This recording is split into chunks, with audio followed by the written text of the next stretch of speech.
자, 안녕하세요.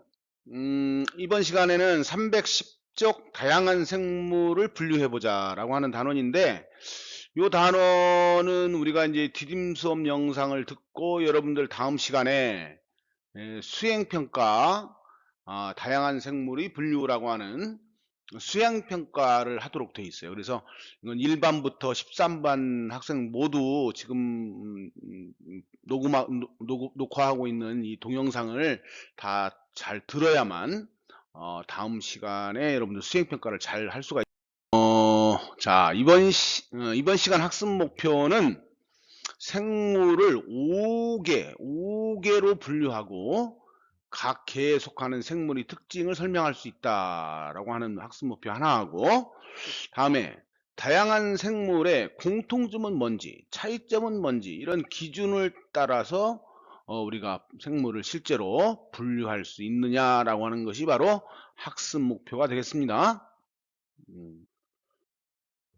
자, 뭐 여기 보면 5개라고 하는 말이 나와요. 5개. 여러분들 생물 그러면 흔히들 어떻게 생물을 어떻게 분류하느냐면 동물, 식물, 미생물 이렇게 분류하는데, 이건 옛날에 쓰던 방식으로 이렇게 분류하는 걸 우리가 이제 3개 분류다 이렇게 얘기하는데, 음, 이 현미경이 발달되고 나서 이제 이 생물들, 특히 이제 미생물에 속했던 생물들을 많이 이제 우리가 연구를 하는 생김새나 또는 특징 등을 확인할 수가 있게 됐는데, 이런 것들이 이제 보면 같은 것들을 묶을 수 있는 것, 묶기 어려운 것 이런 것들이 많이 생겼어요. 그래서 요즘은 5개 분류를 사용합니다. 5개.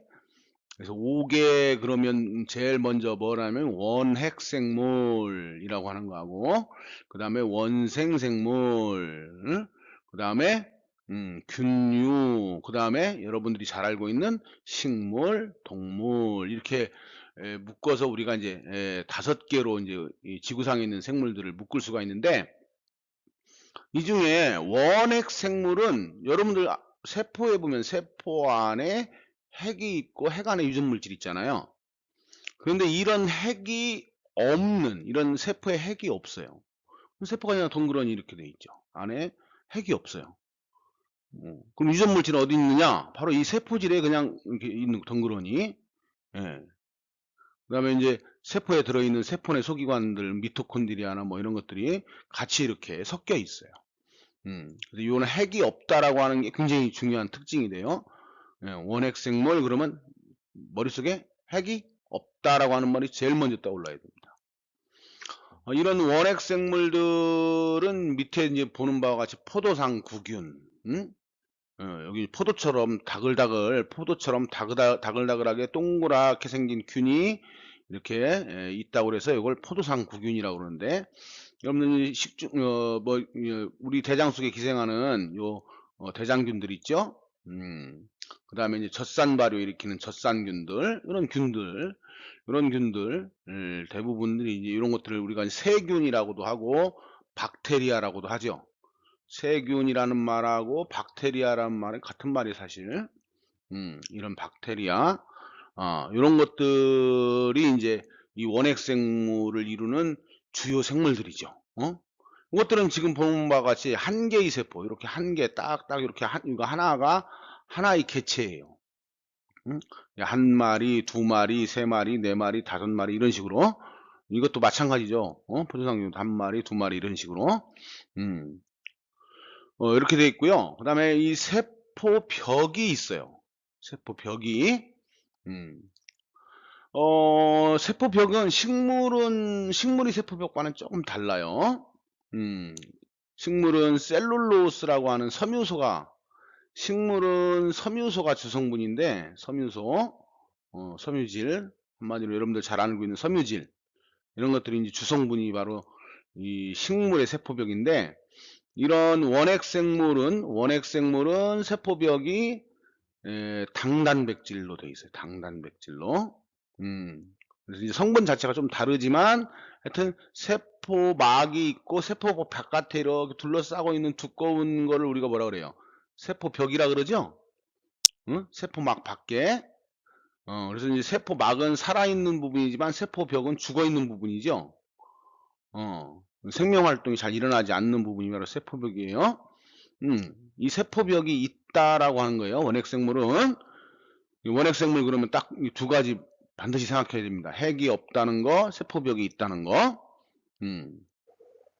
그러면 이러한 세포벽이 하는 일이 뭐냐 하는 걸 우리가 알아볼까요? 세포벽은 세포의 모양을 일정하게 유지하는 그런 역할을 하죠. 세포막이라고 하는 건 굉장히 얇아요.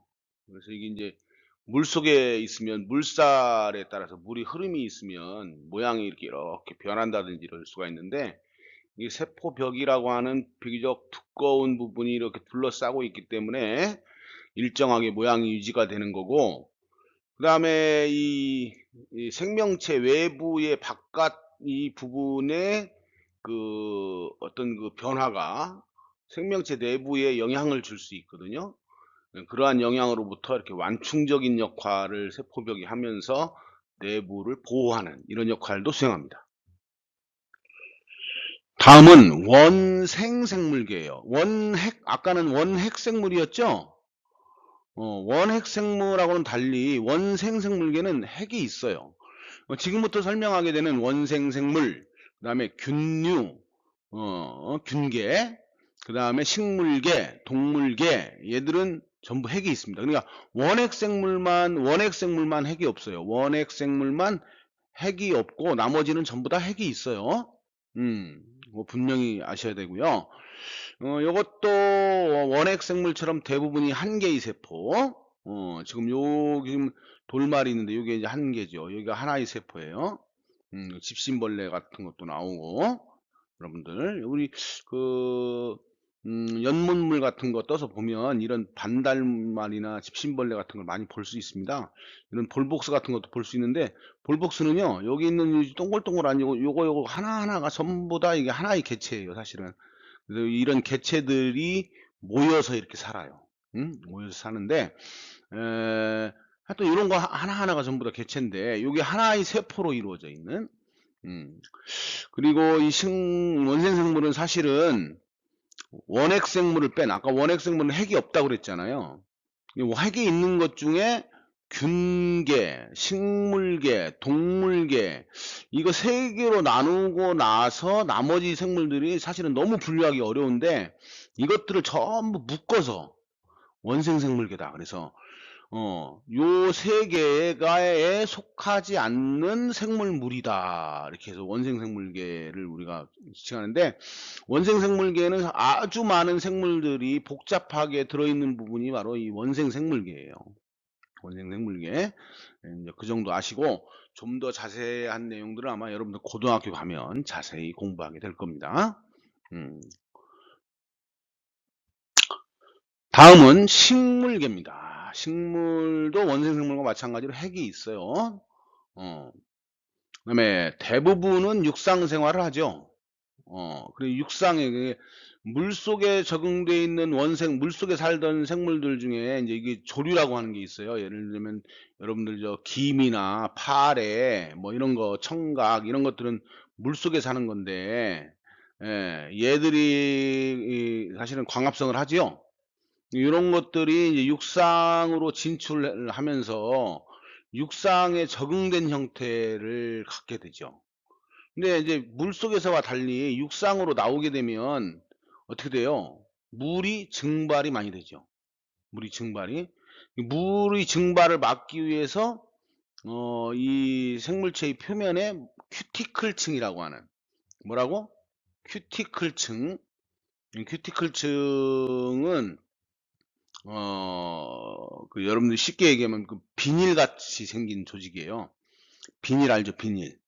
투명한 비닐처럼 식물체 밖을 덮고 있어가지고 아주 얇게 덮고 있죠. 그래서 수분 증발을 얘들이 수분이 증발되는 걸 막아주는 이런 역할을 하는 게 바로 큐티클층인데, 이런 큐티클층이 발달되어 있는, 그래서 육상 생활을 할 수 있는 그런 식물들인데 예외적으로 물속에 또 이렇게 있는 식물도 있긴 있어요. 그런데 여러분들은 하여튼 육상 생활에 적응된 형태다라고 하는 거 꼭 기억하시고요.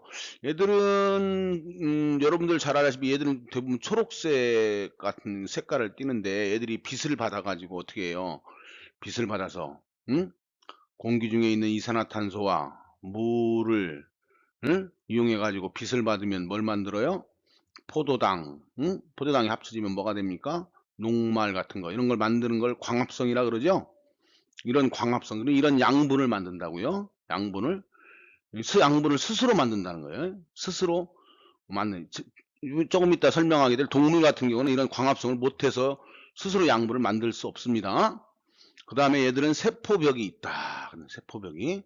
세포벽이 있기 때문에 얘들은 세포가, 세포막이 이렇게 있고, 요 밖에 아주 두꺼운 세포벽으로 이렇게 덮여 있어요. 아주 두꺼운 세포벽으로. 이런 두꺼운 세포벽으로 이렇게 덮여 있다고. 그러니까 얘들이 세포가 유연하게 움직일 수가 없죠. 그래서 이 식물 같은 경우는, 운동성이 없어요. 그래서. 그럼 이런 그 세포벽이 발달되어 있는 세포들이 차곡차곡 쌓여지면 하나의 개체가 되는 건데, 그래서 이제 이 소나무 나무 같은 경우 높이까지 지금 뭐 지구상에 존재하는 나무 중에 제일 키가 큰 나무가 124m라고 그러는데 124m 정도로 높이 올라갈 수 있는 이유는 바로 이 바깥쪽에 단단한 세포벽이 둘러싸고 있어서 이것들을 차곡차곡 쌓아 올릴 수가 있는 거예요. 그래서 이제 이 벽돌을 쌓아서 여러분들이 집을 짓듯이, 단단한 벽돌을 쌓아서 집을 짓듯이 이런 단단한 세포벽으로 둘러싸여 있는 세포들이 차곡차곡 이렇게 쌓여가지고 이런 식물을 구성하게 되어 있습니다. 그래서 이런 세포벽이 발달되어 있다라고 하는 거 식물의 아주 중요한 특징이 되겠습니다. 다음은 균계예요. 균계 역시 이제 핵이 있다고 그랬죠? 지금부터 계속 핵이 있습니다. 균계는 요 밑에 여러분들 사진에서 보다시피 표고버섯, 광대버섯 같은 버섯류하고, 어, 버섯류의 표고버섯은 식용이지만 요 광대버섯은 먹으면 안 돼요. 이건 아주 그 독성을 가지고 있어서. 그 다음에 이제 여러분들 빵 같은 데 생기는 곰팡이, 이런 것들이 버섯, 곰팡이 이런 것들이 옛날에는 식물에 속했다고요. 식물에 속했는데 식물은 중요한 특징이 광합성을 할 수 있는 거거든요. 그런데 이 균계는 광합성을 할 수가 없어요. 없어요. 그래서 이걸 옛날에는 같이 놨다가 빼낸 겁니다. 그 다음에 얘들은 운동성이 없다. 이건 뭐 식물도 마찬가지죠. 운동성이 없고 얘들은 세포벽이 있습니다. 세포벽이 있는데 이것도 사실은 식물이 세포벽과 성분이 좀 다르긴 한데 하여튼 얘도 식물처럼 세포벽이 있다라고 하는 거.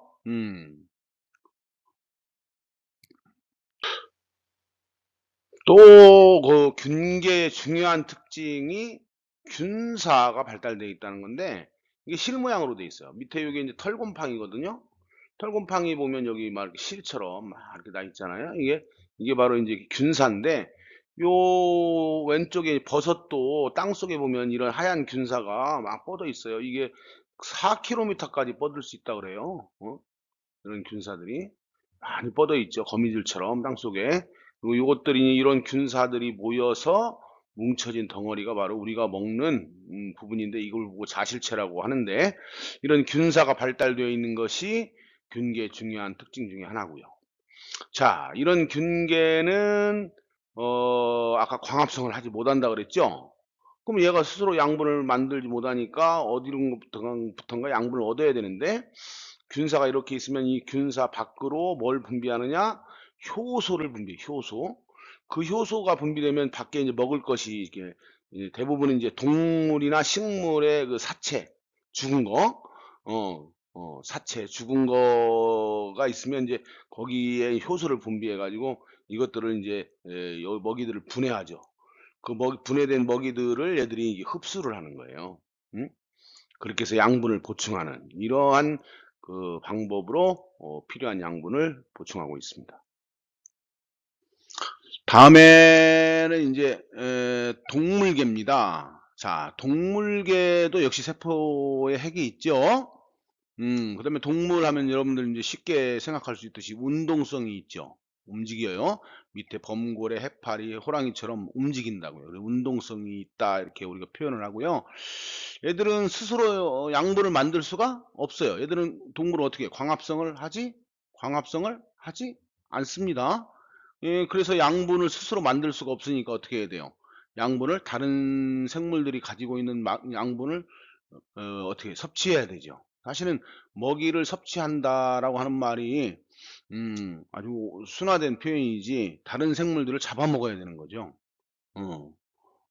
그래서 이제 동물계는 이렇게 먹이를 섭취해야만 살 수가 있어요. 음. 그다음에 세포벽이 얘들은 없다라고 하는 거예요. 세포벽이 없다. 동물은 세포벽이 없습니다.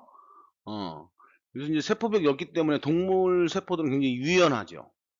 유연해요. 그래서 형태가 그 유연하기 때문에 사실은 세포가 유연하기 때문에 운동성을 가질 수가 있는 거거든요. 사실은. 음.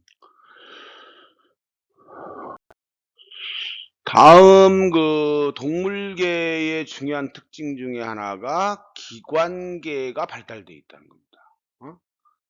그래서 여기 밑에 보면 이게 피부계가 있고 신경계, 근육계, 골격계, 순환계, 내분계 이런 얘들이 나와 있는데 그 동물들 같은 경우는 여러 기관들이 그 같이 그 공통적인 기능 어떤 그 동일한 목적의 그 기능을 수행하기 위해서 서로 아주 협력적인 관계를 잘 유지하는데 그런 것을 기관계라 그래요. 예를 들면 우리가 소화 그러면 입부터 시작해서 입부터 이렇게 시작을 해서 이제 식도, 위, 그다음에 이제 위 거쳐서 나중에 어디를 가요? 소장, 그다음에 나중에 대장으로 굵은 대장으로 그래서 이제 항문으로 이렇게 빠지게 되는데 이런 것들이 다 소화기관이죠. 입, 식도, 위, 예? 이런 것들이 서로 긴밀하게 서로 협력해서 이 소화라고 하는 음식물을 분해하는 이런 기능들을 원활하게 수행할 수가 있는데 동물들은 이렇게 예? 기관 간의 상호작용에 의해서 협력이 잘 이루어지는 기관계가 잘 발달되어 있다라고 하는 것이 또 하나의 특징이 되겠습니다. 자, 이번 시간 했던 내용 좀 정리해 볼까요? 생물은 5개, 옛날은 3개였는데 지금은 5개로 분류한다고 그랬죠? 자, 핵이 없는 게 뭐라 그랬어요? 원핵생물. 그죠? 그 다음에 원생생물. 그 다음에 균계, 식물계, 동물계. 그죠? 어? 기억나십니까? 음. 다음에 이 두 번째 세포에 핵이 있는 생물 중 핵이 있다고 그러면 어떤 게 핵이 있다고 그래요? 요 원핵생물만 핵이 없고 나머지는 다 있다고 그랬죠? 식물계, 동물계, 균계에 속하지 않는 생물 그러면 뭐 나머지 하나는 원생생물. 응? 이 원생생물은 이렇게 분류 기준이 사실은 명확하지가 않아요. 응? 음. 아까 동물 같은 경우는 뭐야? 이동성, 운동성이 있고, 그렇죠? 세포벽이 없고, 그다음에 스스로 양분을 만들지 못하고, 그렇죠?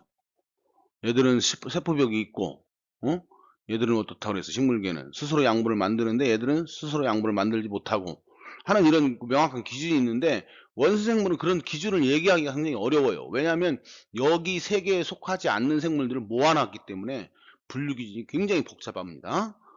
그래서 원생생물계 이렇게 나눈다 그런 얘기입니다. 음, 이번 시간 수업 내용은 선생님이 좀그 수행평가와 관련돼서 여러분들이 좀 잘 내용을 알아야 돼서 다른 때보다 조금 느리게 그다음에 되도록이면 자세히 설명을 하느라고 시간이 조금 걸렸을 텐데 음, 어, 잘 이해 안 가는 학생들은 다시 한번 동영상을 듣고 내일 수행평가를 잘 치를 수 있게 준비를 하기 바랍니다. 수고하셨습니다.